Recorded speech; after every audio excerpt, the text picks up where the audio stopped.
Good morning students. आज हम worksheet करेंगे। वर्कशीट नंबर 4 सोशल साइंस की 6 क्लास की सोशल साइंस विषय से संबंधित। ये फर्स्ट चैप्टर से ली गई है, ज्योग्राफी से। सौरमंडल में पृथ्वी फर्स्ट चैप्टर आपका जो है उससे ली गई है।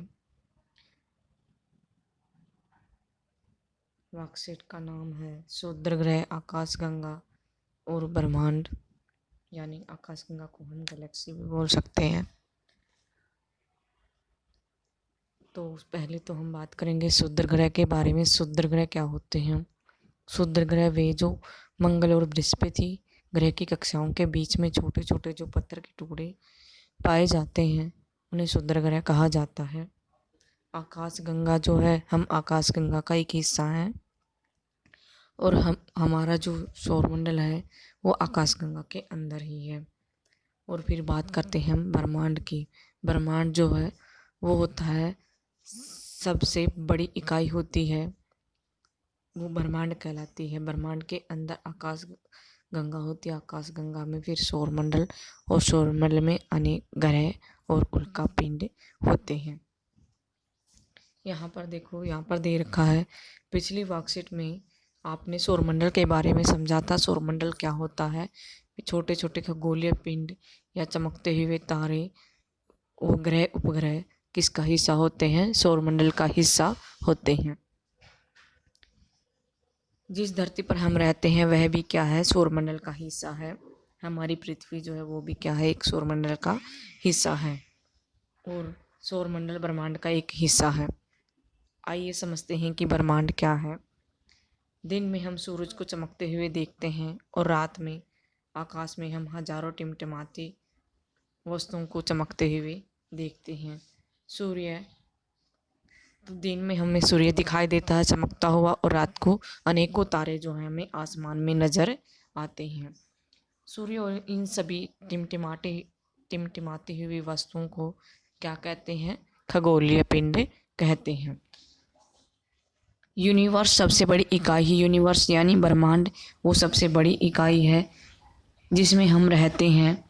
यह सभी गैलेक्सी का एक संग्रह है। मतलब सबसे पहले ब्रह्मांड, फिर उसके अंदर अनेकों गैलेक्सी, करोड़ों जो है गैलेक्सियाँ पाई जाती हैं। और गैलेक्सी को ऐसी इकाई के रूप में माना जाता है जिसके अंदर अरबों सितारे, धूल के बादल, गैसें, क्षुद्र ग्रह, उल्कापिंड और अन्य खगोलीय पिंड जो है वो पाए जाते हैं या इसमें शामिल होते हैं। इस प्रकार हम कह सकते हैं कि ब्रह्मांड जो है, इस प्रकार हम देख रहे हैं कि ब्रह्मांड जो है क्या है? वो सबसे बड़ी इकाई है और सभी गैलेक्सी ब्रह्मांड मिलकर के क्या बनाती हैं? ब्रह्मांड बनाती हैं। आकाश में तारों का सफ़ेद चमकता हुआ मार्ग जो होता है वो क्या कहलाता है? आकाशगंगा कहलाता है, या फिर वो मिल्की वे कहलाता है। इसे हम आकाशगंगा के नाम से भी जानते हैं। गैलेक्सी कहलाता है और इसे हम आकाशगंगा के नाम से भी जानते हैं। जो आकाश में तारों का सफ़ेद चमकता हुआ मार्ग जो हमें नज़र आता है, रास्ता जो नज़र आता है, वो मिल्की वे या फिर गैलेक्सी कहलाता है। और हमारी गैलेक्सी का नाम क्या है? आकाश गंगा। यहाँ पर एक पिक्चर दे रखी है, ये देखिए, ये पिक्चर यहाँ पर दे रखी है।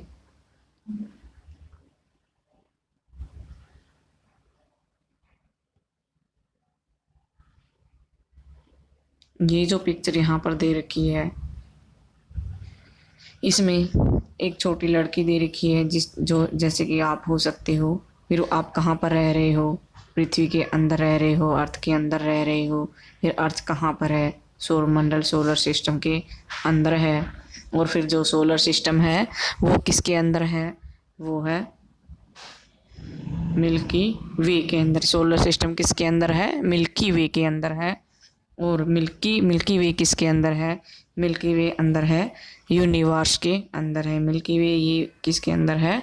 यूनिवर्स के अंदर है। तो हम सबसे छोटी इकाई हो गई ब्रह्मांड की, वो जो यूनिवर्स है वो सबसे बड़ी इकाई हो गया।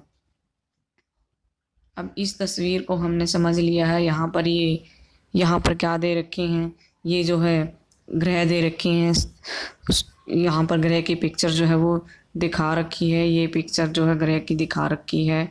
पृथ्वी, बृहस्पति, मंगल ग्रह, शुक्र ग्रह, शुक्र ग्रह, उनकी तस्वीर यहाँ पर दिखाई हुई है। अब हम बात करते हैं, जो हमने ये तस्वीर देखी थी, ये वाली तस्वीर, इसके माध्यम से हम आसानी से समझ सकते हैं, क्या समझ सकते हैं कि जो सभी कुछ किसके अंदर निहित है, सब कुछ किसके अंदर समाया हुआ है, ब्रह्मांड के अंदर समाया हुआ है। इस तस्वीर में केवल एक ब्रह्मांड है और जो कुछ भी मौजूद है वह इस ब्रह्मांड में ही मौजूद है। यहाँ पर हमने देखा एक लड़की है, फिर हम मान लो वो लड़की आप हो, फिर वो आप कहाँ पर रह रहे हो, आप पृथ्वी के अंदर रह रहे हो। और पृथ्वी कहाँ पर है? सौरमंडल के अंदर है। सौरमंडल किस में है? मिल्की वे में है, यानी आकाश गंगा के अंदर है, गैलेक्सी के अंदर है। और गैलेक्सी किसके अंदर है? ब्रह्मांड के अंदर है, यानी यूनिवर्स के अंदर है। तो सबसे प्रमुख हिस्सा क्या हो गया? सबसे बड़ी इकाई होगी ब्रह्मांड और सबसे छोटी हो गई आप। अब यहाँ पर देखिए ये दे रखा है, सितारों और ग्रहों के अलावा, सितारों और ग्रहों के अलावा अन्य कई छोटे खगोलीय पिंड भी हैं जो किसकी परिक्रमा करते हैं? सूर्य की परिक्रमा करते हैं। जैसे कि हमारी पृथ्वी है,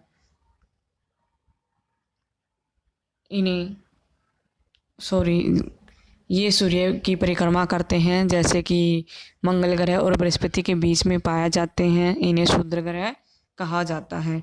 ये मंगल और बृहस्पति की कौन सी कक्षाओं में पाए जाते हैं? ये मंगल और बृहस्पति की कक्षाओं के अंदर पाए जाते हैं। क्षुद्र ग्रह कहाँ पाए जाते हैं? मंगल और बृहस्पति की कक्षाओं के बीच में पाए जाते हैं।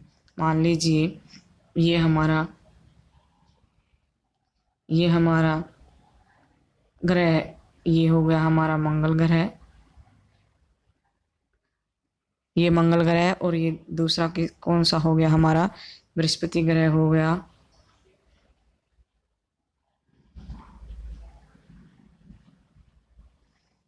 ठीक है, तो इनके बीच में छोटे छोटे टुकड़े होते हैं। इन दोनों के बीच में जो छोटे छोटे टुकड़े नज़र आते हैं वो क्या कहलाते हैं? वो यही क्या कहलाते हैं? यही कहलाते हैं क्षुद्र ग्रह। ये भी किसकी परिक्रमा करते हैं? हमारे सूर्य की परिक्रमा करते हैं। अब हम बात करते हैं चट्टानों के अनेक छोटे छोटे टुकड़े जो सूर्य की परिक्रमा करते हैं, उन्हें उल्कापिंड कहा जाता है। और ये पृथ्वी के वायुमंडल में प्रवेश करते हैं तो जलने लग जाते हैं। जैसे कि आप रात को खड़े हैं, आसमान की तरफ देख रहे हैं, तो आपको नज़र आता है, एकदम से आप बोलते हो कि टूटता हुआ तारा जो है वो नज़र आया, तो वह क्या होता है? वो उल्कापिंड जो है वो पृथ्वी की ओर आ रहा होता है, टूटा हुआ। उल्कापिंड घर्षण के कारण गर्म हो जाते हैं। ये चमकता हुआ क्यों नज़र आता है? जैसे ही उल्कापिंड हमारे पृथ्वी में प्रवेश करते हैं, पृथ्वी के वायुमंडल में, तो ये हमारी गैसों की वजह से क्या करने लग जाते हैं? जलने लग जाते हैं। जो उल्कापिंड पूरी तरह से नष्ट नहीं होते हैं और पृथ्वी पर गिरते हैं तो वो क्या बनाते हैं? गड्ढा बनाते हैं। मान लो कोई उल्कापिंड छोटा है और पृथ्वी पर आ गया, पूरी तरह से वायुमंडल में जल नहीं पाया और वो हमारी पृथ्वी पर गिर गया छोटा सा, तो वो गड्ढा बनाएगा। ऐसे ही उल्कापिंड से बनी हुई एक हमारे देश में एक झील भी है जिसका नाम क्या है? लोनार झील, जो कहाँ पर है? महाराष्ट्र के अंदर जो है वो पाई जाती है। अब यहाँ पर हम क्वेश्चन आंसर करेंगे। सबसे पहला क्वेश्चन, ब्रह्मांड से आप क्या समझते हैं? तो ब्रह्मांड क्या है, पहला क्वेश्चन हमें ये बताना है। तो यहाँ पर देखिए, यहाँ पर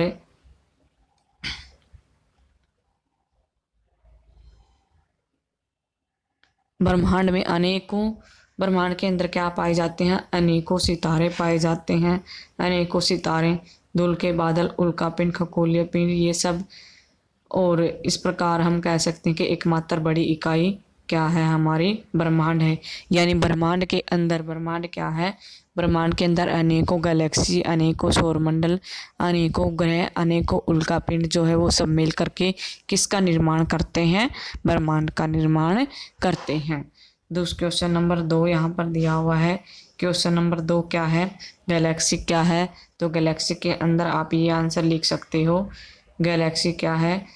अरबों सितारे, धूल के बादल, गैसें, क्षुद्र ग्रह, अन्य खगोलीय पिंड, ये सब मिलकर के किसका निर्माण करते हैं? ये सब मिलकर के गैलेक्सी का निर्माण करते हैं। अब हम क्वेश्चन नंबर 3 देखेंगे। ये हमारा क्वेश्चन नंबर 3 है। क्षुद्र खालिस्तान और खालिस्तान की कक्षाओं में पाए जाते हैं। जो क्षुद्र ग्रह हैं वो कहाँ पाए जाते हैं? वो जो है भाई यहाँ पर ये देखिए, ये आंसर यहाँ पर दे रखा है। क्वेश्चन नंबर 3 का आंसर ये मंगल और बृहस्पति की कक्षाओं में। तो यहाँ पर आप क्या लिख दोगे? मंगल लिख दोगे